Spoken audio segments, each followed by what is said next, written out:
1992년 로스앤젤레스의 거리는 불길에 휩싸였습니다. 경찰은 등을 돌리고 떠났고 무방비 상태의 상점들 위로 사람들이 올라섰죠. 손에 총을 든 한국인들, 그들을 세상은 루프탑 코리안이라 불렀습니다. 그리고 정확히 33년 뒤 2025년 6월 다시 불안이 도시를 덮쳤습니다. 총성이 울리긴 했지만 그건 누군가를 향한 공격이 아니라 지키기 위한 외침이었죠. 도시가 무너진 것처럼 보였지만 단 하루 만에 일어난 사람들도 있었습니다. 경찰조차 포기했던 거리, 그곳에서 저는 믿을 수 없는 광경을 목격했습니다. 수십 년 전 한 한국계 아버지가 남긴 작은 씨앗 하나가 세월을 넘어 딸의 손에서 자라났고 그 뿌리가 이웃과 도시를 다시 살려냈습니다. 사람들은 그것을 불사조 프로토콜이라 불렀습니다. 단순히 살아남는 이야기도 감상적인 추억도 아니었습니다. 그것은 진짜였습니다. 한 공동체가 어떻게 무너진 도시를 일으켜 세우는지를 보여준 날들이었죠. 이건 그 이야기입니다. 그리고 저는 그 이야기의 한가운데 있었습니다. 저는 앨리슨 워커입니다. UN 국제 NGO 협회에서 일하며 주로 재난 대응과 커뮤니티 복구 업무를 맡고 있었죠. 그날은 정말 평범한 화요일 아침이었습니다. 로스앤젤레스에서 대규모 정전이 발생했다는 긴급 보고가 들어왔어요. 오후 2시 47분 변전소 화재로 시작된 정전이 LA 전역으로 확산되었다는 내용이었습니다. 전력 복구까지 최소 48시간이 걸릴 것으로 예상된다고 했어요. 워커 씨, 현장으로 가셔야겠어요. 수잔 국장이 제게 브리핑 파일을 건네며 말했습니다. 저는 가방을 챙기며 속으로 한숨을 쉬었어요. 또 다른 재난 현장이구나 싶었죠. 브리핑실에 도착했을 때 이미 몇 명의 동료들이 앉아 있었습니다. 프로젝터 화면에는 LA 지도가 떠 있었고 빨간 점들이 정전 지역을 표시하고 있었어요. 현재 LA 중부와 동부 지역 약 25만 가구가 정전 상태입니다. 신호등 작동 중단으로 교통이 마비되었고 일부 지역에서는 상점 약탈 신고도 들어오고 있어요. 담당자가 설명을 이어갔습니다. 그런데 다음 말이 제 귀를 의심하게 만들었어요. 흥미로운 점은 코리아타운 지역에서는 자체적으로 질서를 유지하고 있다는 보고입니다. 경찰 순찰도 제한적인 상황인데 말이죠. 저는 미간을 찌푸렸습니다. 자체 질서 유지라니 정말 그럴까요? 구체적으로 어떤 방식인가요? 제가 물었습니다. 세부 사항은 현장에서 확인하셔야겠지만 초기 보고로는 커뮤니티 리더들이 주민들을 조직해서 교통정리와 상점, 보안을 담당하고 있다고 합니다. 저는 속으로 코웃음을 쳤어요. 또 시작이구나 싶었죠. 어디서나 볼 수 있는 그런 이야기 말입니다. 자기들만 잘났다는 태도, 본질은 다르지 않을 텐데요. 사실 저에게는 한국인들에 대한 좋지 않은 기억이 있었습니다. 5년 전 제 오빠 마이클이 한국계 비즈니스 파트너와 함께 레스토랑 사업을 시작했었어요. 처음에는 모든 게 순조로워 보였죠. 하지만 6개월 후 그 파트너가 계약서의 허점을 이용해 오빠를 사업에서 밀어냈습니다. 법정에서 패소한 오빠는 모든 것을 잃었어요. 집도 저축도 꿈도. 그리고 3개월 후 오빠는 스스로 목숨을 끊었습니다. 유서에는 배신당했다는 말만 적혀 있었어요. 그 이후로 저는 한국인들을 보면 마음 한구석이 불편했습니다. 물론 모든 한국인이 그런 건 아니라는 걸 머리로는 알고 있었지만 감정은 쉽게 정리되지 않았어요. 워커 씨, 괜찮으신가요? 수잔 국장이 제게 물었습니다. 저는 고개를 끄덕이며 정신을 차렸어요. 네, 괜찮습니다. 언제 출발하죠? 지금 당장이요. 팀 리더는 워커 씨가 맡으시고 제임스와 사라가 동행할 예정입니다. 1시간 후 저희는 로스앤젤레스로 향하는 차 안에 있었습니다. 405번 고속도로를 타고 가면서 멀리 LA가 보였어요. 평소보다 어둑어둑한 느낌이었죠. 신호등이 꺼진 거리에서 경찰들이 수신호로 교통을 정리하고 있었습니다. 생각보다 심각하네요. 제임스가 중얼거렸습니다. 48시간이면 꽤 긴 시간이죠. 사람들이 참을성을 잃기 시작할 텐데요. 사라가 걱정스럽게 말했습니다. 저는 창밖을 바라보며 생각에 잠겼어요. 과연 오늘 제가 무엇을 보게 될까요? 그리고 제 선입견이 맞는 걸까요? 틀린 걸까요? 차가 LA에 들어서자 정전의 영향이 더욱 확실해졌습니다. 상점들의 네온 사인이 모두 꺼져 있었고 몇몇 가게 앞에는 경비원들이 서 있었어요. 사람들은 휴대폰 손전등을 켜고 거리를 걸었죠.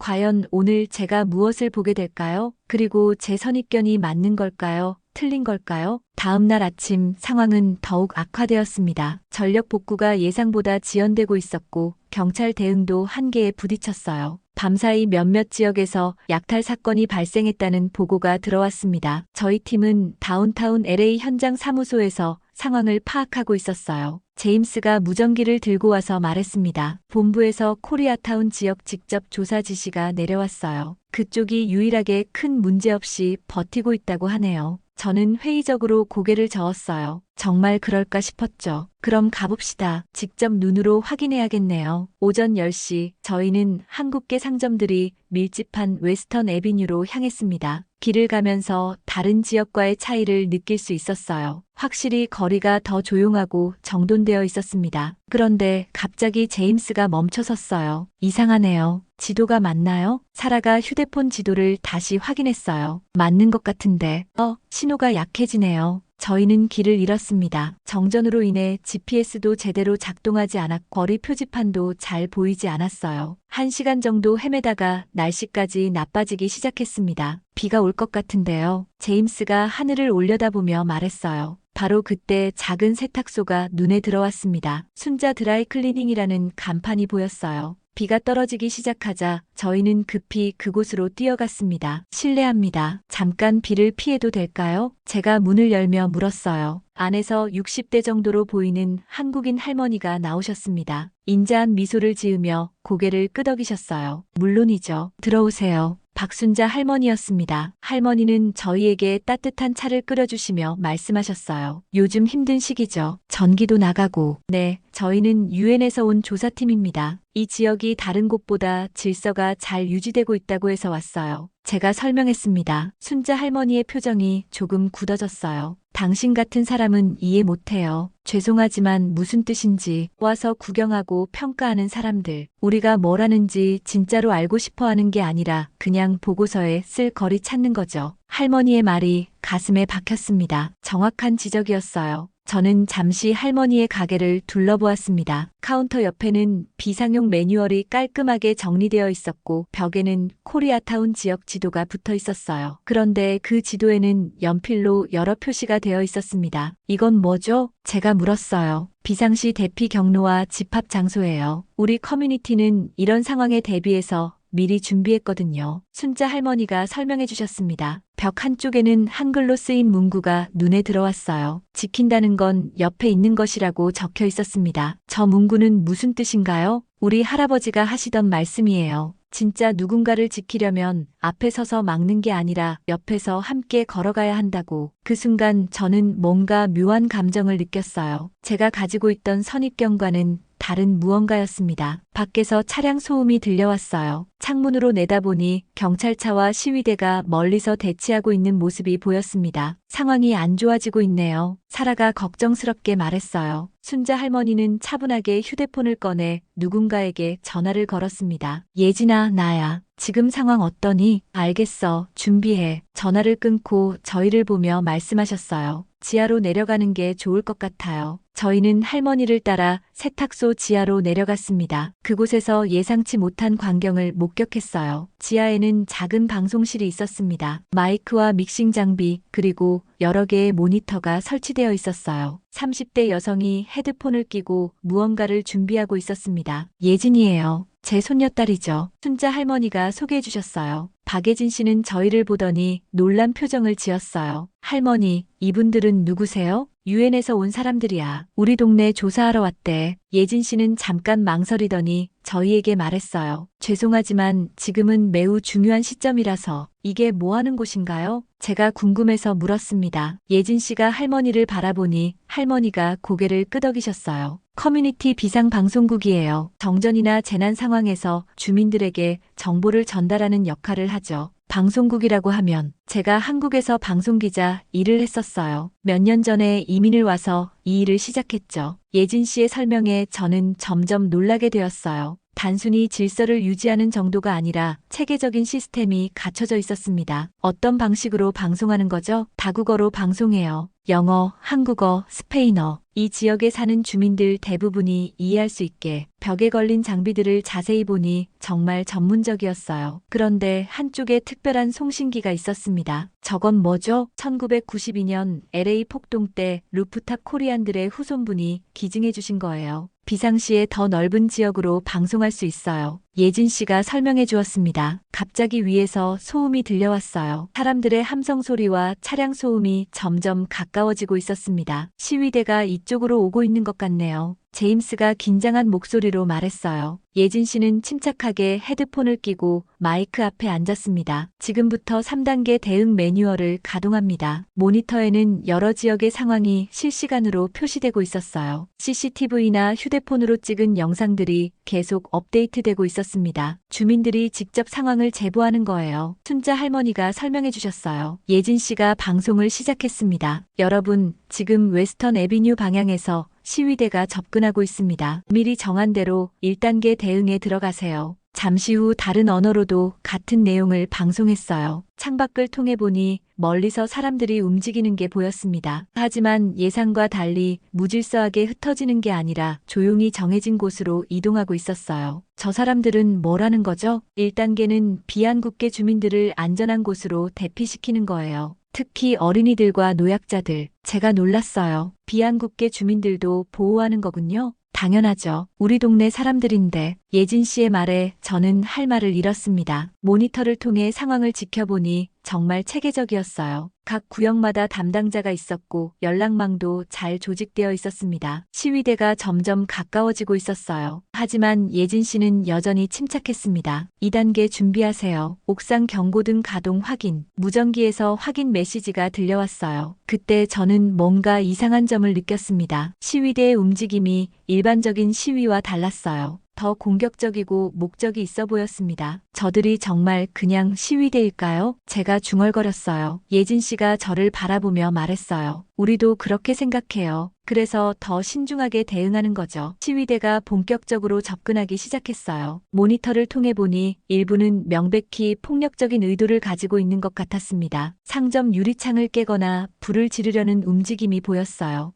예진 씨가 긴급히 방송을 시작했습니다. 모든 주민 여러분, 3단계 대응에 들어갑니다. 옥상 경고등을 가동하고 경고 방송을 시작합니다. 잠시 후 건물 옥상에서 강한 불빛이 깜빡이기 시작했어요. 등대처럼 규칙적으로 전멸하고 있었습니다. 저건 뭐죠? 경고 신호예요. 위험 상황임을 알리는 거죠. 순자 할머니가 설명해 주셨어요. 예진 씨는 마이크에 대고 한국어로 방송을 시작했습니다. 우리는 이웃을 해치지 않습니다. 우리는 평화를 원합니다. 그리고 같은 내용을 영어와 스페인어로 반복했어요. 그런데 놀라운 일이 일어났습니다. 시위대가 가까워지자 한국계 주민들뿐만 아니라 라틴계, 흑인 주민들도 나타나기 시작했어요. 그들은 코리아타운 앞에서 일종의 방어선을 형성했습니다. 저 사람들은 누구죠? 제가 물었어요. 이 동네에서 함께 사는 이웃들이에요. 평소에 서로 도우며 지낸 사람들이죠. 예진 씨의 대답에 저는 깊은 감동을 받았어요. 모니터 화면에서 한 라틴계 남성이 시위대를 향해 손을 들고 있는 모습이 보였습니다. 그는 큰 소리로 외쳤어요. 이 사람들은 우리를 도와준 사람들입니다. 우리 아이들을 돌봐주고 어려울 때 음식을 나눠준 사람들이에요. 흑인 여성도 앞으로 나서며 말했어요. 우리는 함께 살아가는 이웃입니다. 서로를 지켜줘야 해요. 저는 그 순간 말을 잃었습니다. 제가 가지고 있던 선입견이 얼마나 잘못된 것이었는지 깨달았어요. 시위대 중 일부는 이런 모습을 보고 발길을 돌렸습니다. 하지만 여전히 폭력적인 무리들이 남아 있었어요. 예진 씨가 다시 방송을 시작했습니다. 우리는 무력으로 맞서지 않겠습니다. 하지만 우리 이웃들을 지키겠습니다. 그 말과 함께 옥상에서 더 큰 불빛이 켜졌어요. 여러 색깔의 LED 조명이 하늘을 향해 비춰지기 시작했습니다. 아름답네요. 사라가 감탄하며 말했어요. 무기가 아닌 빛으로 자신들을 표현하는 거군요. 제임스도 감동받은 목소리로 말했어요. 순자 할머니가 저에게 말씀하셨어요. 이제 이해하시겠어요? 우리가 뭘 하는지. 저는 고개를 끄덕일 수밖에 없었어요. 지금까지 제가 얼마나 편견을 가지고 있었는지 깨달았습니다. 시위대에 남은 무리들도 결국 포기하고 떠나갔어요.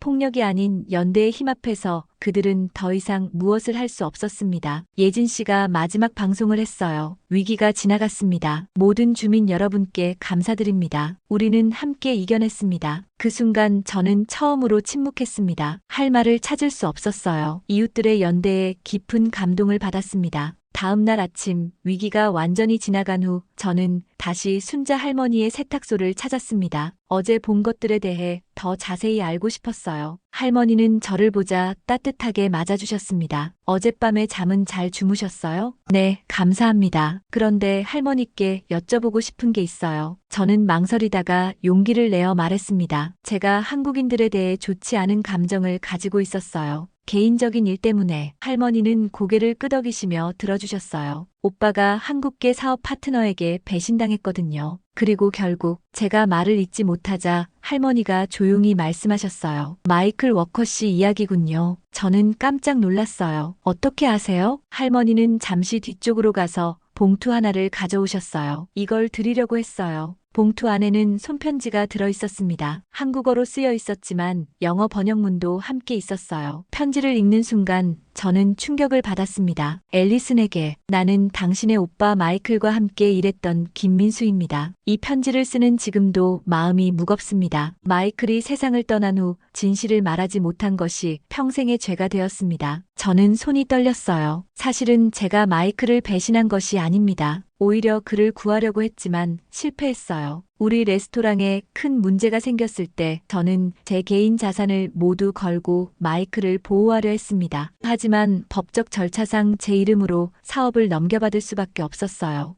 편지는 계속되었습니다. 마이클에게는 모든 상황을 설명했고 문제가 해결되면 다시 돌려주겠다고 약속했습니다. 하지만 마이클은 제가 자신을 속였다고 생각했어요. 그리고 법정에서 저는 눈물이 났어요. 진실은 제가 마이클을 위해 법정에서 거짓 증언을 했다는 것입니다. 마이클이 책임지지 않아도 되도록. 하지만 그것이 오히려 마이클을 더 힘들게 만들었네요. 편지의 마지막 부분을 읽었을 때 저는 완전히 무너졌어요. 마이클이 떠난 후 저는 그의 빚을 모두 갚았습니다. 그리고 당신 가족에게 도움을 주고 싶었지만 감히 나설 수 없었어요. 대신 이 커뮤니티에서 마이클과 같은 일을 겪는 사람들을 도우며 살고 있습니다. 당신의 분노는 우리가 대신 짊어졌습니다. 순자 할머니가 조용히 말씀하셨어요. 민수 씨는 작년에 돌아가셨어요. 마지막까지 당신에게 진실을 전하고 싶어 하셨죠. 저는 울음을 참을 수 없었어요. 5년 동안 가지고 있던 분노와 원망이 모두 오해였다는 것을 깨달았습니다. 그분들이 진실을 숨긴 이유는 뭐였을까요? 당신이 더 힘들까 봐서였어요. 그리고 한국인들에 대한 나쁜 감정을 갖게 될까 봐서도. 할머니의 말에 저는 더욱 감동받았어요. 진실을 숨긴 것조차 배려였다는 것을 제가 얼마나 잘못 생각하고 있었는지 정말 죄송해요. 이제 알게 되었으니 됐어요. 민수 씨도 마음이 편해지실 거예요. 그날 밤 저는 호텔방에서 편지를 다시 읽었습니다. 김민수 씨의 글씨체에서 진심이 느껴졌어요. 그리고 마지막 문장이 계속 머릿속을 맴돌았습니다. 당신의 분노는 우리가 대신 짊어졌어요. 이 문구의 의미를 이제야 제대로 이해할 수 있었습니다. 사흘째 되는 날 정전은 여전히 계속되고 있었지만 코리아타운 지역은 놀라울 정도로 평온했어요. 하지만 다른 지역에서는 시위가 격화되고 있었습니다. 오후 3시경 더 큰 규모의 시위대가 접근한다는 소식이 들려왔어요. 이번에는 정말 위험할 수 있었습니다. 저는 예진 씨와 함께 지하 방송실에 있었어요. 상황이 심각해지자 예진 씨는 3차례에 걸쳐 경고 방송을 진행했습니다. 첫 번째 경고입니다. 폭력을 원하지 않습니다. 두 번째 경고입니다. 평화적 해결을 원합니다. 세 번째 경고입니다. 우리는 이웃을 지킬 것입니다. 그리고 마지막 단계가 시작되었어요. 옥상에서 LED 불빛이 하늘을 향해 쏟아져 올라갔습니다. 여러 색깔의 빛들이 음악에 맞춰 춤을 추듯 움직였어요. 마치 거대한 평화의 메시지를 하늘에 새기는 것 같았습니다. 저건 정말 아름답네요. 제가 감탄하며 말했어요. 무기가 아닌 빛으로 우리의 의지를 보여주는 거예요. 예진 씨가 설명해 주었습니다. 그때 놀라운 일이 일어났어요. CNN 뉴스팀이 헬기를 타고 현장에 도착한 것입니다. 그들은 이 LED 불빛쇼를 생중계하기 시작했어요. 지금 로스앤젤레스 코리아타운에서 전례 없는 장면이 펼쳐지고 있습니다. 한국계 커뮤니티가 무력이 아닌 빛으로 자신들을 방어하고 있습니다. 앵커의 목소리가 라디오를 통해 들려왔어요. 시위대들도 이 광경을 보고는 당황한 모습이었습니다. 폭력에 폭력으로 맞서는 것이 아니라 아름다운 빛으로 응답하는 모습에 압도된 것 같았어요. 예진 씨가 저에게 말했어요. 앨리슨 씨, 함께 방송해 주실래요? 외부인의 시각에서 이 상황을 설명해 주시면 좋을 것 같아요. 저는 잠시 망설였지만 고개를 끄덕였어요. 마이크 앞에 앉은 저는 진심을 담아 말했습니다. 저는 유엔에서 온 앨리슨 워커입니다. 처음에는 편견을 가지고 이곳에 왔어요. 하지만 지금 제가 보고 있는 것은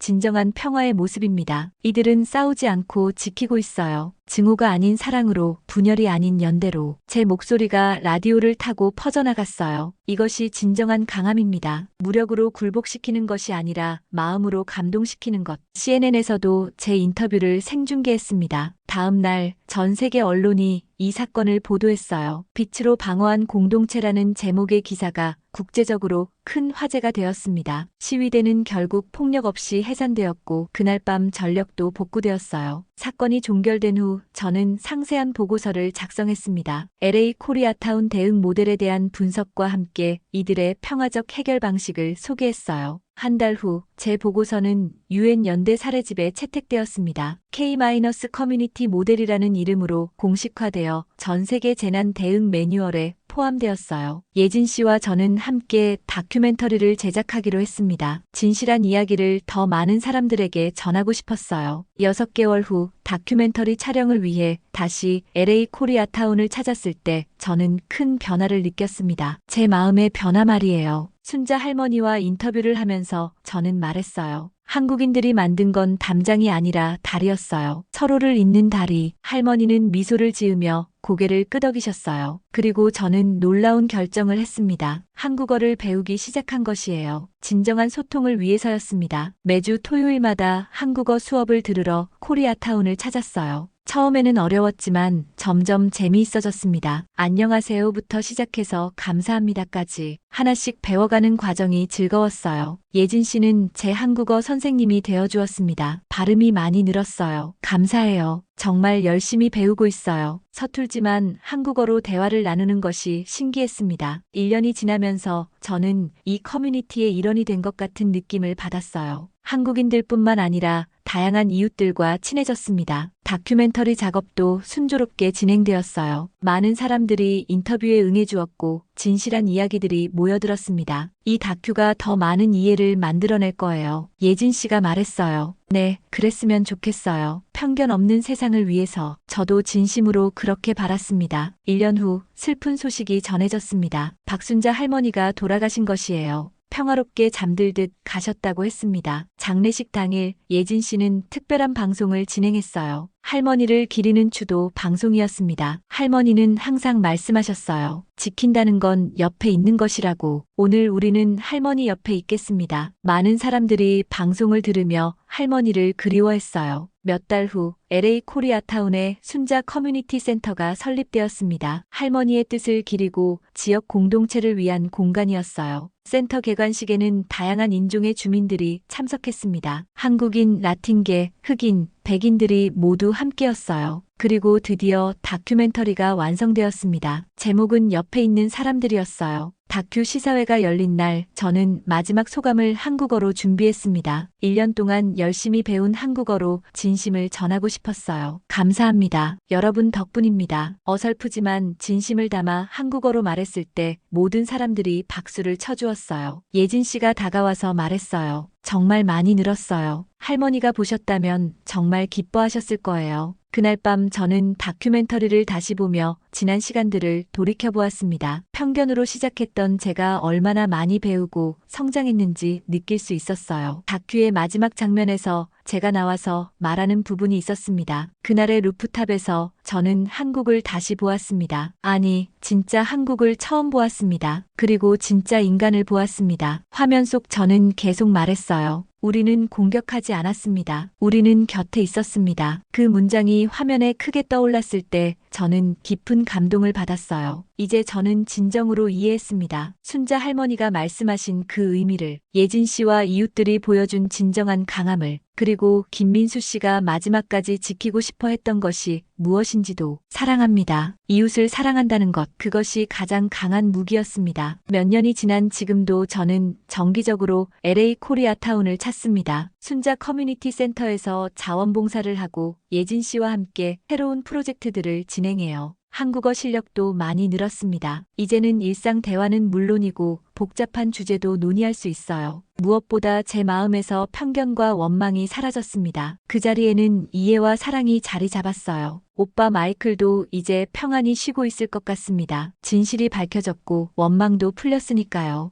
그날 LA에서 정전이 일어나지 않았다면 저는 평생 편견 속에 살았을지도 모릅니다. 하지만 어둠 속에서 빛을 발견했어요. 그리고 그 빛은 지금도 제 마음속에서 계속 빛나고 있습니다. 진정한 힘은 무력이 아니라 사랑이었습니다. 진정한 용기는 공격하는 것이 아니라 곁에 서는 것이었어요. 이것이 제가 LA 코리아타운에서 배운 가장 소중한 교훈입니다. 오늘 영상은 여기까지입니다. 이 영상이 좋았다면 구독과 좋아요 눌러주세요. 감사합니다.